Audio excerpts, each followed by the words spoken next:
Dersimizin 2. bab 4. paragrafı PHP'lik programlarını içişte işletildiğin kurallar. PHP'ni içişte işletildiğin kurallar nayt köp. Hazır dünyada asasi orun duratkan kurallardan Jammer bilen Zenstudio ikisi var. Onun başka yana Edit Blaz, PHP Storm, Web Storm deydiğen başka yana tayyorlash kuralları bilen bu. Biz en asasi bo'lgan qurollar bilan to'xtalib tanishib o'tamiz. Qolgan boshqa qurollarni so'zlab ham qo'yamiz, inchikilab uni so'zlab o'tmaymiz. Zen Studio iqtidori bir qadar kuchli bo'lgan kasbiy o'rinlardan PHP liq yumshoq detallarni ichishda işletildiğin kurallarının birisi bulup Zen Studio bo'lsa bütün can ahli itiraf qilgan eng yaxshi bo'lgan PHP'ning ichish kurallarının birisi. Ama tushirib qashlaydigan qusurim detallari esa ko'proq. Yani onun ustiga haqliq. Undama detalning o'zi haqliq, ammo buni haqsiz qiladigan usul bor. Biz buni so'zlab o'tib ketamiz. Detalni qachlash, haqsiz qilish jarayonlari aniq qilib so'zlanda. Biz odatda yangidan PHP'ni noldan boshlab o'rganishlar uchun men tavsiya qiladigan yumshoq detalim bu shu. Bütün darslik odatda shu Zen Studio'ni asos qilib turib so'zlanda. Men sizlarning shu Zen Studio'ni ishlatishinglarni umid qilaman. Jammer'ni ishlattimsanglar, ixtiyoringlar. Jammer'ni men so'zlab qilib bersam bo'ladi. Amma yangi o'rganishlar uchun Zen Studio bir qadar muvaffaq. Men Zen Studio bilan Jammer ikkisiniki alaylik to'g'risida shu detallarni qachlab PHP'lik programlarni ochgan vaqtda men so'zlab ikkisini solishtirib o'tay. İkisinin farqini alaylikini shu vaqtda bilib olsanglar. Ikkinchi yumshoq detalimiz Jammer. Jammer bo'lsa bir qadar uzoq yillik tarix ega bo'lgan quroldan birisi. Buni Jammerni dastlab Microsoft shirkati tadqiq qilib ishlab chiqargan, keyin buni Adobe shirkati sotib oldi. Hozirgi eng yangi nashri CS6. Biz Jammer bilan tanishib chiqsak, Jammer bo'lsa Adobe shirkatining detali bo'lib, uning nurg'un tillardan foydalanib to'r bekat yozilib bo'ldi. Masalan, GSP'lik to'r bekatlarni, Net'lik to'r bekatlarni, ISP'lik to'r bekatlarni, PHP'lik to'r bekatlarni qatorliq. Buningda nurg'un tipdagi to'r bekatlarni yasab chiqqil bo'ldi. O'zi universal ishlatish qiymatiga ega bo'lgan yumshoq detallardan birisi. Jammerning o'zi işletiş eplik kolay. Hem bunun Jammer'da 3 xil andisi qo'llangan. Jammer'ning bu 3 xil andisi alaydigina. Jammer'dan foydalanib turib PHP'lik programlarni yozgan vaqtda so'zlab o'tib ketay. Hozircha Jammer to'g'riliq shunchalik tushunchaga ega bo'lsak. Endi 3-chi yumshoq detalimiz Edit Plus. Edit Plus bo'lsa ko'p xil programmalaylash tillariniki targ'isi bo'ladigan quroldan birisi. PHP'dan boshqa yana C tilining, Perl tilining, HTML tili qatorliq nurg'un tillarniki targ'isi qilib ishlatishga bo'ladi. Haqsiz ishlatish qulaylik, ishonchlik, sig'imi kichik, surati tez. Ishlash surati Jammer bilan Zen Studio qilganda bir qadar tez bo'lgach, kompyuterniki saplamasa Töven bo'lgan ahvolasida biz Edit Plus o'ylasak bo'ldi. Kompyuterimizning navbat saplamasa yuqorilab qolib qolsa, Jammer bilan Zenning saplamasini kichikda deb mundaq cho'ng hajmdagi yumshoq detallarni qachlashga qurbimiz yetmasa, yoki bizning qurbimiz yetgan bilan kompyuter uni so'rayamasa, surat masalasini o'ylashga ahvolasida Edit Plusni ishlasak bo'ldi. Edit Plusni biz dars qilib alayda to'xtalmaymiz. Ama shundaq bir PHP'lik programni ochadigan qurolning borligini tushunib qolsak bo'ladi.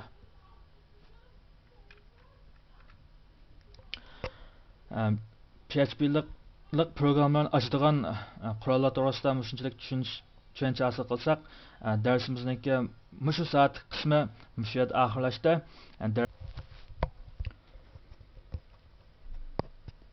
9 saatlik dersimiz ikki xil yumshoq detalni qashlab program ijro qilish. Biz ikki xil yumshoq detal deganda Jammer bilan Zen Studio'ni ko'z tutamiz. Biz dars so'zlaganda bu ikki xil yumshoq detalni asos qilib turib so'zlaymiz. Bu ikki xil yumshoq detalniki zot qaysini tanlashni biz ko'pchilikning o'ziga qo'ydik. Biz dars so'zlagan vaqtida yumshoq detallarning alohidligini, ikki yumshoq detalning o'zaro bo'lgan farqini biz so'zlab o'tib ketamiz. Shunun alohidligini farqini o'rgangandan keyin, ko'rgandan keyin o'zimizning ahvolimizga qarab turib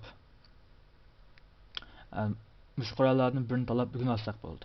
Hamda Zen Studio'larni so'zlab o'tib ketaysa, men burun ASP o'rganib baqqan va HTML, CSS'larni o'rganib bir qadar bir ozur ko'p turib tor bekatlarni yasab baqqan ama qarindoshlar bor ekansizlar. Shularniki men hozir endi shularni ko'z tutib turib shu Jammerni men so'zlab o'tib o'tiribdiman. Andaqda darsimizga kelsak, birinchi Jammerni qashlash. Jammerni tordan tushirib olsak bo'ldi.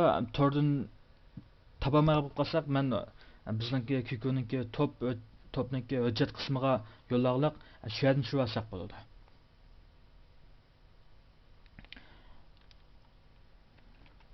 Endi Jammerni tushirib bo'lgandan keyin topdagi shu hujjatni tushirsanlar, mana holat shuda. Adobe Jammer CS6 Press'dan lag'liq holatda. Biz buni qashlash uchun oldin press deyishimiz. Pressning ishni usuli mouse'ni o'ng knopkasini chekib, pressni ishlash degan mush knopkani bossak bo'ladi. Men hozir vaqt munosabati bilan Jammer CS6'ni olib burun pressni ishib tayoq bo'ldim. Shunga men mush tayoq haqida so'zlay. Jammer CS6'ni qashlashdan burun biz kompüterimizni oldi bilan tordan uzib taylar. Mush tordan uzuk olib tursin. Tor hech qanday to'g'ri ulanmagan olib tursin. Ikkinchi birisi bizniki qashlash jarayonida bir qadar murakkab ham bir qadar boshqa mashg'ulotlarni qilishimiz boshqa biz qashlash jarayonida boshqa mashg'ulotni qilmasak. Undaq bo'lsa men qashlash bosqichini ko'rsatmasam press lag'liq hujjatni pressni yechgandan keyin mana bundaq hujjat chiqadi. Hujjatni men ichib kiray. Ichib kirgandan keyin set up qurish ishda. Dal mana shu buni biz qo'shaylar. Qo'shayotgandan keyin bundaq xatolik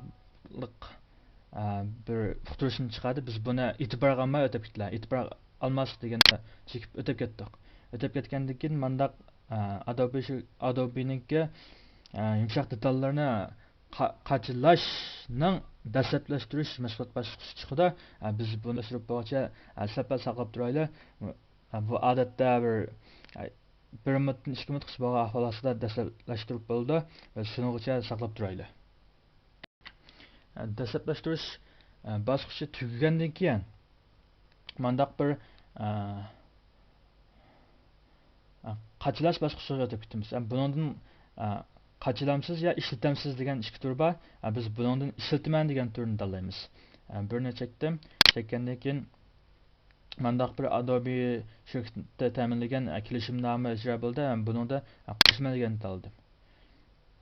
Tanlagandan keyin endi buni oldingi bir bosqichi men tanlagandan keyin ko'rdinglar bu to'rg'ul ulab qotdi. Ayni to'rg'ulab qotdi. Shunga to'rni uzutdinglar degan yerim shu. Hamda Jammer CS6'da 644 MB ekan. Biz buningdan bo'ldi hammani qachlaylar. Navadamni bu yerdan men CPN'ga C-diskga qachlaymaydim ya boshqa rayon qachlaydim desak, bu yerdan o'zgarsak bo'ladi. Men bu yerda C-diskga qachlayray. Bu yerdan til tanlash rayoni bor. Bu tilda biz yana shu adlashtirgan hanzurchalar tanlaymiz. Qachlash degandan bosdim. Qachlash mashg'ulot jarayoni bosqichlari yuqorida deb o'tgandek bo'ldi. Qachlash jarayoni murakkab emas, ammo bir qadar vaqt talab qildi. Men yuqorida darslarni so'zlash vaqtida sizlarniki vaqtinglarni ko'p ilyotmay deb bir qism yerlarni qisqartib o'tdim. Masalan, hozir shu 7 minut ketdi ekan, men shu oraliqda qisqartib o'tib ketay. Sizlar qachligan vaqtinglarda balkim 10 minutgacha atrofda qachlanish mumkin. Darsning bak uzrab ketmaslik uchun men dars o'zga vaqtimda qadam bosqichlarini lam so'zlab oraliqdagi vaqtni bu yerda kontrol qilib ilib mo'yapman. Shunga ishlatgan vaqtinglar menikidan ko'proq bo'ladi. Buni tushunsanlar bo'ldi. Taxminan shu 15 minut vaqt o'tgandan keyin qachlanish bosqichi tugagan bo'ldi. Biz bu yerdan aytib degandan boshlaylik. Hamda biz içip ko'rib baqaylik.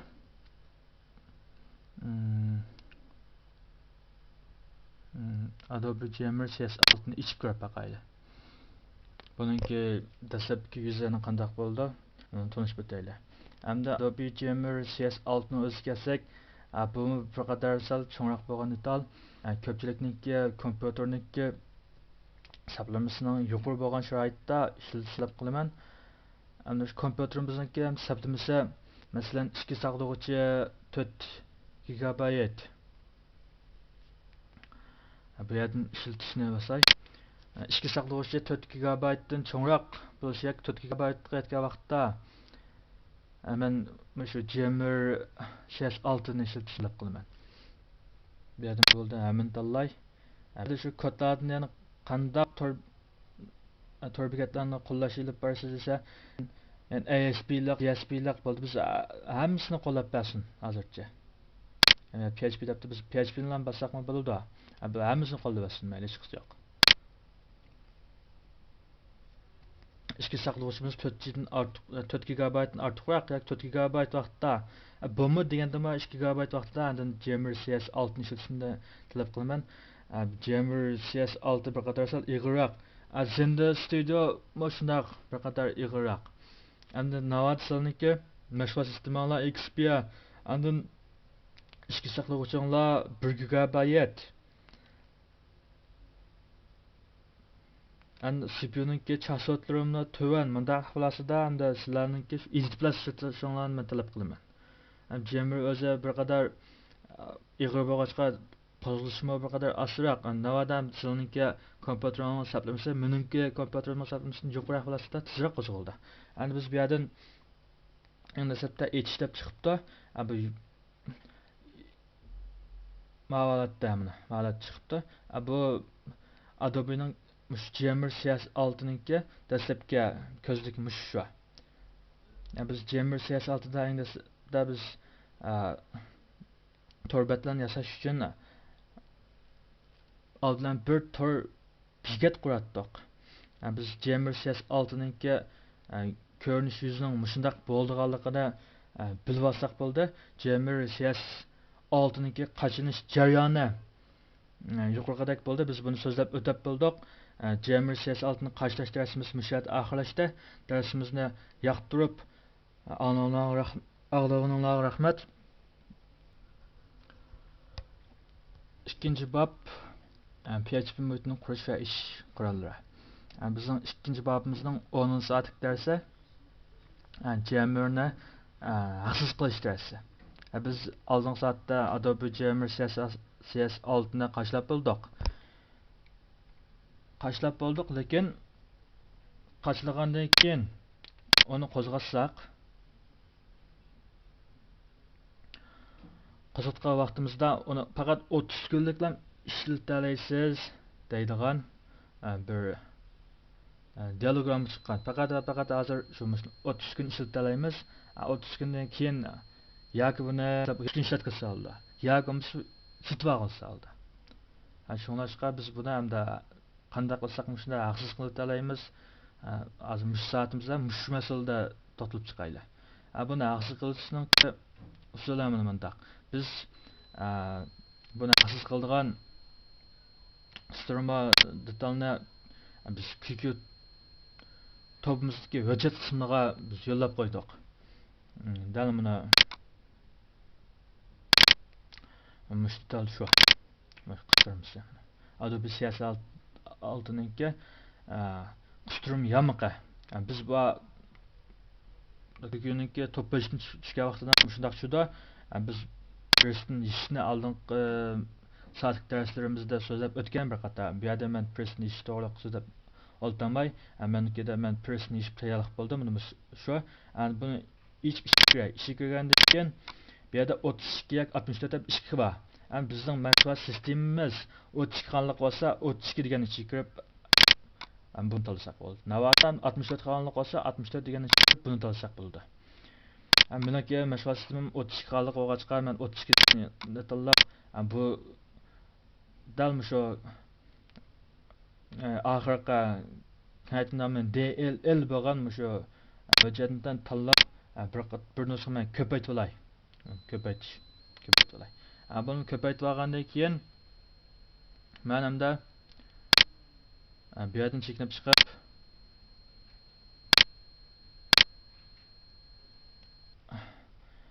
biz Jammer CS6 ni qachilgan yana o'rin mundarajni topamiz. Yana buning usuli Jammer CS6 ningki xasqiga kiramiz bilan. Xasqiga kirgandan keyin xasqidan ich deganni bassaq, dal buni Adobe Jammer CS6 da qashlangan mundaraj chiqdi. Mush mundaraj aklab biz bayaq hujjatimizni bir nusxa ko'paytib chaplab beramiz mush mundarajga. Chaplagandan keyin mandaq aslida bu ishida bor bu hujjat, yana IM T-lib ticket DLL deydigan shunday hujjat mushning ishidimi bor. Biz bayaq ko'paytib olganmiz dal haqsiz qilgan qisrim tal. Bu ikkisining mandaq bir diagram chiqdi. Buningdan hem köpeytmen hem almashtir köpeytish hem alma tanlayotgandan keyin bu almış bitdi. Endi kelib men ichib baqay. Yaqni yana 30 kun ishlatamsiz degan diagram yana chiqamdi. Yana endi qaray. Demak, yeliq diagramga chiqmadi. Meningki bu Adobe Jammer CS6 ni haqsiz qilishim muvaffaqiyat bo'ldi degan gap. Biz endi buni bir yil ishlatamdiq yoki 2 yil ishlatamdiq bu o'zimiz xalqqa vaqt ishlatalaymiz.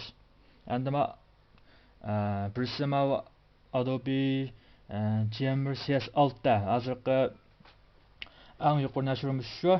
Endi Adobe Jammer CS6 niki dastlabki ishilish ko'zlikimiz shu. Biz Adobe Jammer CS6 orqali nurg'ulg'an to'rbekatlarni nasıl bo'ldi. Yani ko'plagan o'xshash bo'lmagan tipliq to'rbekatlar nasıl bo'ldi. Oldin soatdagi mesela ASP, PHP, JSP, JavaScript, Net deydigan shundoq tipi o'xshash bo'lmagan ko'plagan to'rbekatlarni ko'rish bo'ladi. Bu universal yumshoq detal, ya'ni har xil tipdagi to'rbekatlarni yasashda qo'llanilgan. Bizning soatlik Adobe Jammer CS6 ni haqsiz qildigan darsligimiz mushat oxirlashdi.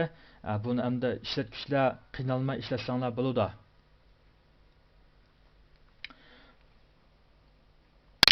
Bu soatlik darsimiz mushat oxirlashdi. Dars o'zgacha parat tursin. İkinci babımızniki 11. soatlik darsi Jammer qurolini foydalanib torbekat yasash. Biz oldi bilan Jammer qurolini foydalanib torbetlarni yasagan vaqtimizda cho'qim torbekatning birini qurishimiz kerak. Endi navoda sizlar Mikromedia shirkatininki burunqi Jammer 6 yumshoq detalni foydalanib yasagan bo'lsanglar torbet yasagan vaqtda torbekatning birini qurishning hech qanday hojati yo'q, ham qurish talab qilinmaydi. Endi bu Adobe Jammer CS6 da torbet yasashdan burun cho'qim torbekatdan birini qurish talab qilindi. Shuningdek biz torbet yasaymiz deganimiz oldidan torbekatdan birini qurishimiz kerak. biz zat qanday qurimiz, unda qolsa biz tor bekat qurish jarayonini so'zlab o'taylik zatda. Biz oldi bilan bizningki PHP'lik programmalarni ichish yumshoq detalimiz bo'lgan Adobe Jammer CS6 ni qo'ziqtaylik. Qo'ziqtishning usuli shu simpelgisi bo'lsa afsuslar buni qo'shaksak bo'ldi va yoki hamda bu yerga kirib bu yerdan barliq sistema deganlarni tanlab shu yerdan tanlab chiqsak ekan qo'ziq bo'ldi. Qo'zg'alganlik yo'q mana shu. Ani biz buni bevosita mundaq torbekatlarni qurib yana oldindan deb qo'y biz HTML yoki CSS o'tishni HTMLlik torbetlarni yasaganda hech qanday lozim talab qilinmagan bo'lg'achqa biz faqat bekatdan birini qurib qo'yamiz, lozim tugatmaydi unga. Ammo biz hozir PHP'lik programmalarni ishlatishimiz uchun lozim turmagida tor bekatdami biz ketadi. Oldindan shunga biz tor bat qurishimiz uchun, ya'ni tor bat layilishimiz uchun tor bekatdan birisi lozim bo'ldi. Ondan biz hozir tor bekat quraylik. Bekat bosh qurish ya bekatdan biz dal bekatni bir chekkandan keyin yangidan bekat qurish degan mazmun chiqadi. Biz yangidan bekat qurishni chekib ijro qilaylik. Hamda yangidan bekat qurishda biz buni bekatni nima saqlaymiz? Bu hozir mushlarni biz to'ldirib chiqaylik. Masalan, bekatning ismi. Buniga nima desanlar mayli, lekin mening sizlarni umid qildiqim nima ism qo'ysanlar mayli, lekin mushaga ingliz yozinglar. Bishiga imkon bo'lsa sifir gap qilmasam. Masalan, bu yerga men PHP deb bundalam yozay. Saqlaydigan adres.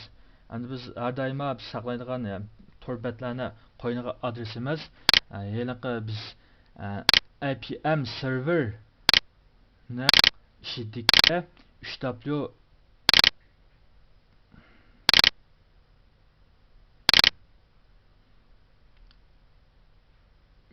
budjetning ishidikka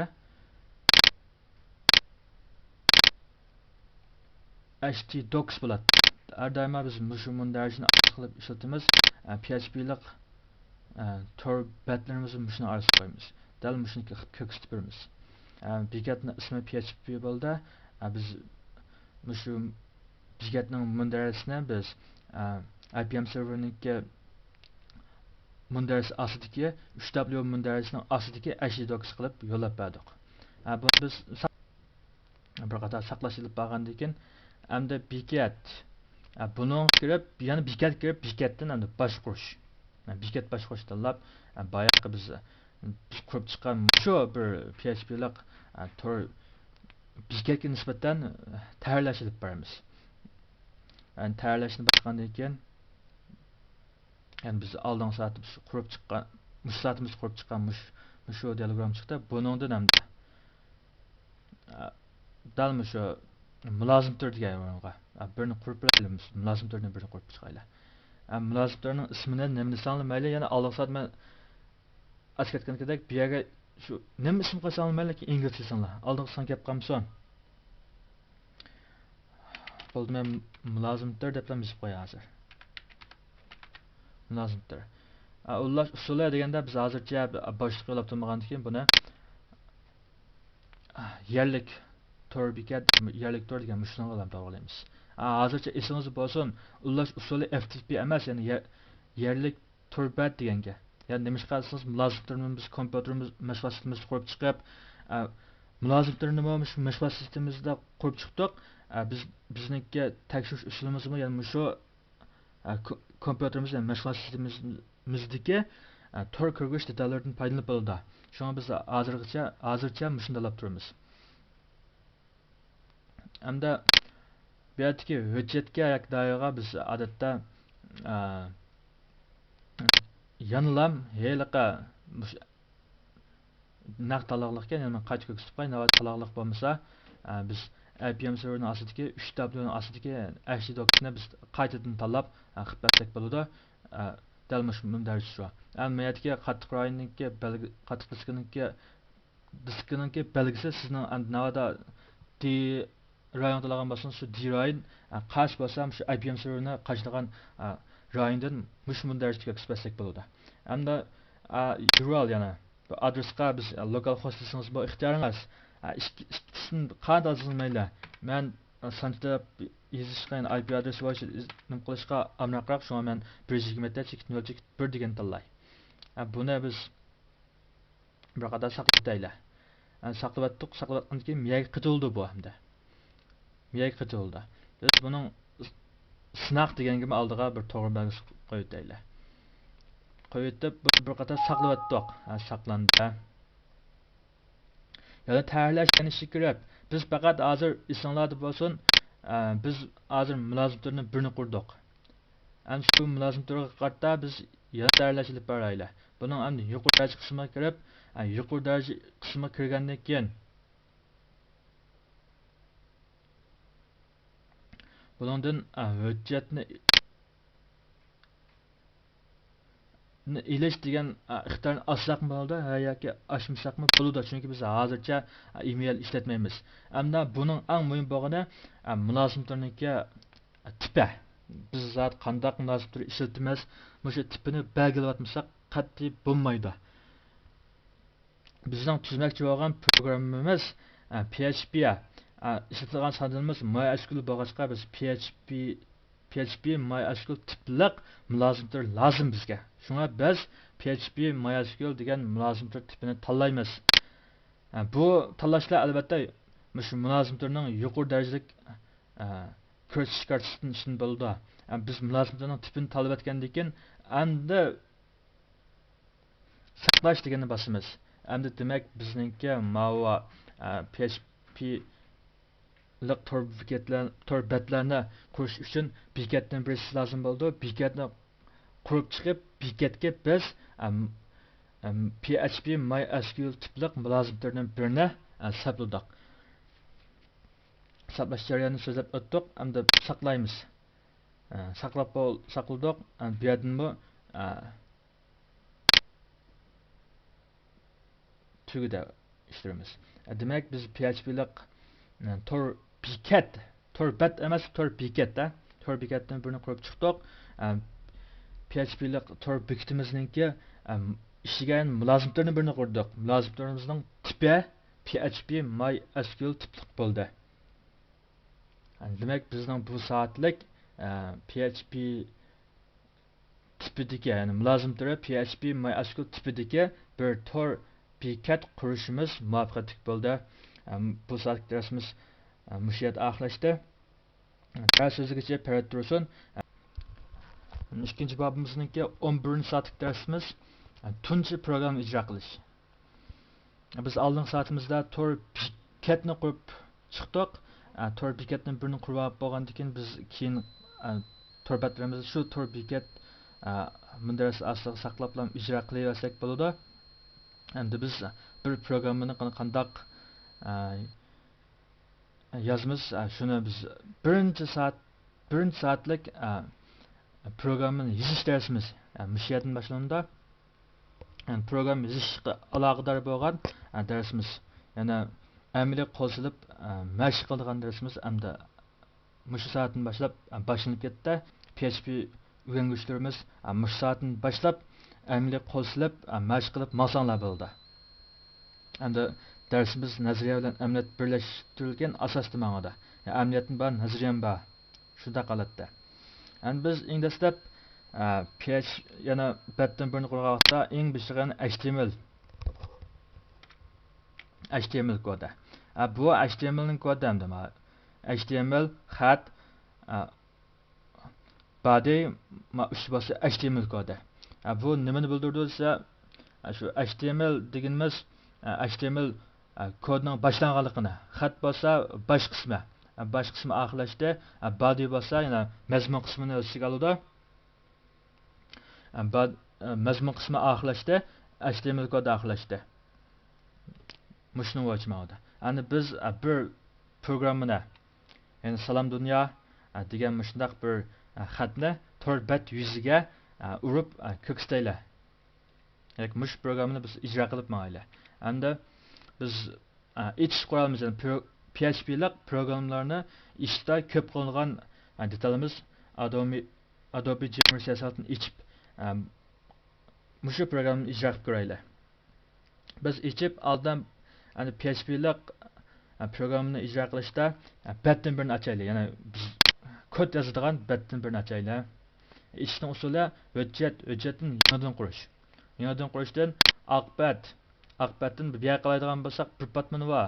Bizning tanlaydigimiz faqat biz PHP'lik torbatlarni hozir yasash. Shunga biz PHP'ni tanlaymiz. Bu o'rnashtirishni biz hozircha hech qanday o'rnashtirish qilmay turibmiz.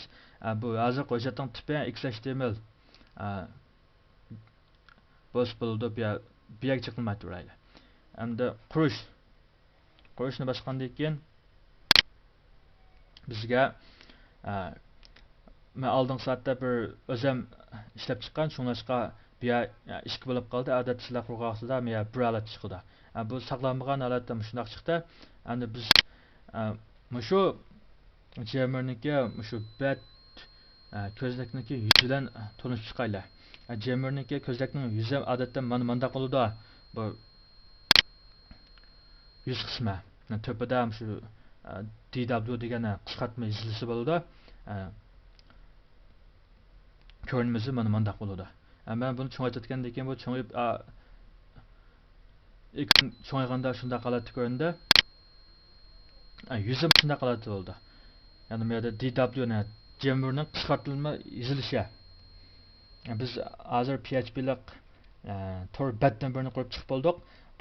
Tor betdan birini qurib chiqdik, ammo buni hech qanday saqlash ilib bormadik. Esinglarda bo'lsin, saqlash ilib bormadik.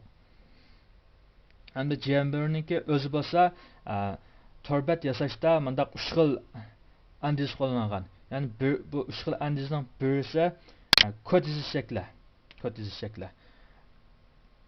Ammo ularning hammasi mana hozircha HTML'ningki kodlari, biz PHP'lik kodlarni yozmadik.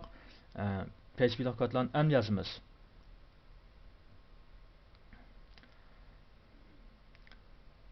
Bu yerda faqat biz kod yozish ilib berildi. Ya'ni kod yozish uslubi bo'yicha. Birinchisi kod yozish usuli, ikkinchisi hamda kod yozish yuz bilan tayyorlash birish yuzi o'zaro ayrilgan, lekin ikkilisini ko'rib turib tayyorlash usuli. Uchinchi xil uchinchi xil usuli bo'lsa faqat tayyorlash usuli. Biz tayyorlash usulida bu yerga rasm qistiraylik, yoki boshqa qilaylik. Bu ko'rib turib torbatning yuzini yoki biz shu torbatning yuziga qo'yilgan elementlarni ko'rib turib hal qila olamiz. Masalan, bundan yaxshiroq shu ikkilisini ko'rib turib laylash. Endi bizningki birinchi soatlik darsimizda ijro qilgan programmamiz bo'lsa, Salom dunyo. Salom dunyo degan mushxatni biz torbatniki yuziga urib chiqaylik. Endi PHP'lik programmalarni yozgan vaqtimizda biz har doim shu body bilan bodyning ichiga yozamiz. Biz PHP'lik kodlarni yozishni boshlab ketsak, PHP'lik kodlarni boshlashda odatda bir tal kichik belgisi, undan so'l belgisi, undan PHP'ni uratdik. Bu PHP'ning boshlanish belgisi. Ya'ni ikkinchisi PHP'ning endi Salom dunyoni chiqarish maqsad. Salom dunyo. Endi echo jumlasi. Echo bo'lsa PHP'da ko'p qo'llanilgan chiqarish jumlasi. Biz echo to'g'risida qayta so'zlaymiz. PHP so'zligida qayta to'xtalamiz. Buni jumla deydiganlar bor, funksiya deydiganlar bor. Qani desa to'g'ri. Biz vaqtida so'zlaylik. Qo'shikni ikkini chiqargandan keyin ichiga Salom dunyo. Salom dunyo. Hamda jumla axlashgandan keyin yerga chekit bash urildi. Hamda PHP boshlandi, cho'qim boshlangan hamon buning bir oxirlanish nuqtasi bo'ldi. Ya'ni bir programma boshlagandan keyin cho'qim bir oxirlanish nuqtasi bo'ldi. Bir boshlanish va oxirlanish yo'q programmani biz odatda o'lik davrlanishga keltirib chiqilgan jumla deb ataymiz. Shunday programmalarni ijro qilgan vaqtimizda bizning kompyuterimizni qitishini keltirib chiqardi. PHP programmamiz boshlandi, hamda oxirlashda bir tal so'roq belgisi hamda mayaga cho'ng belgisi. Hamda buni mana bizniki yozilgan kod emas. Bu yozilgan kod yozilgan emas, mayaga chiqqan belgi. Baya yo'qdi mana bu, qarasanglar. Belgi. Endi biz shu kodlarni kirgizgan vaqtimizda ismimizni bo'lish kerakki, kirgizish usulimiz cho'qim inglizcha holatda bo'ldi. Inglizcha holatda. Boshqa holatda yozib qo'ymasliklarini umid qilaman. Hamda PHP'lik programlarni ijro qilishning usuli. İcra qilishning usullari bir qancha xil bo'ladi. Biz ijro qilishdan burun cho'qim batni bir qator saqlab o'tishimiz kerak. Undaqda biz hozir batni saqlaylik, hujjatdan saqlash. Dal shu biz mundarajni ko'rsatsak, bizning Jammer'niki bekatniki qurgan mundarajimiz mushu o'g'achqa mushuni qilib turibdi. Biz bu yerga hujjatning ismiga bo'ldi. Men Salom Dunyo deblam yozib qo'yay. Bu bizningki hujjatning ismi bo'lsin. Endi hujjatning tipiga kelsak, bu tipida HTML, HTML debdi. Bu HTML tipi debdi. Biz PHP'lik tor batni birini qurib PHP kodni yozgandan keyin biz buni PHP holatda saqlaymiz. PHP kod holatda. Bu yerda yana PHP fayli debdi. Biz demak PHP holatda saqlasak bo'ldi. Buning ichida PHP 3, PHP 4, PHP 5 degandek bularni biriktirib, dal shu PHP faylini tanlaymiz. Hujjatniki saqlash tipi PHP bo'ladi. İsmimiz bu mahkam tursin. Chunki biz PHP'lik tor bat qurdik. Hamda bu yerdan saqlashni bossak bo'ldi. Hamda mana alohida diqqat qilgan yerimiz shuki, bu odatda Unicode-ninki o'lchamlashtirilgan soliq ma'lumot uzatish ramkasiniki holati debdi. Biz buni soliq ma'lumot uzatish ramkasini so'zlagan vaqtida so'zlab o'tib ketaylik. Hozircha bu yerga chaqilmay turib turinglar. Endi saqlash bosdik. Saqlashni bilsak biz saqladik. Saqlagandan keyin endi ijro qilamiz. Endi ijro qilish ahvolasida biz odatda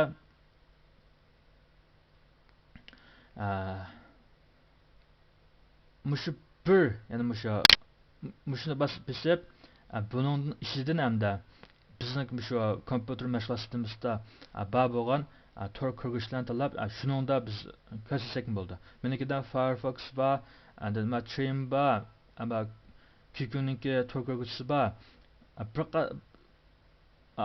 Bir qancha tor kirgizishlar bor. Men buning ichidan Firefox'ni tanlay. Chunki biz Firefox bo'lsa PHP'lik programmerlar bo'lsin, ASP''lik bo'lsin, ko'plagan programmerlar kod yozib, shu kodni ijro qilgan vaqtda shu kodniki natijasini ko'rmoqchi yoki ijro bo'lish holatini ko'rmoqchi bo'lsa, ko'p ishlatiladigan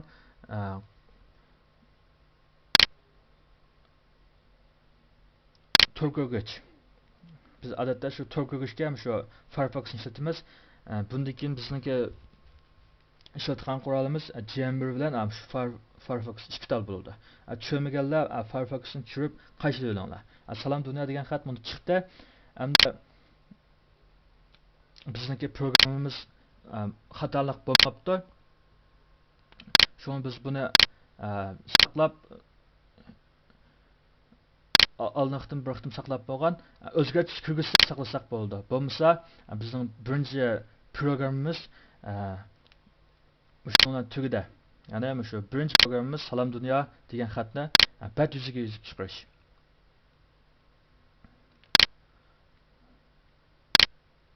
Bu soatlik tunchi programmamiz ijro qilishimiz muvaffaqiyatli bo'ldi.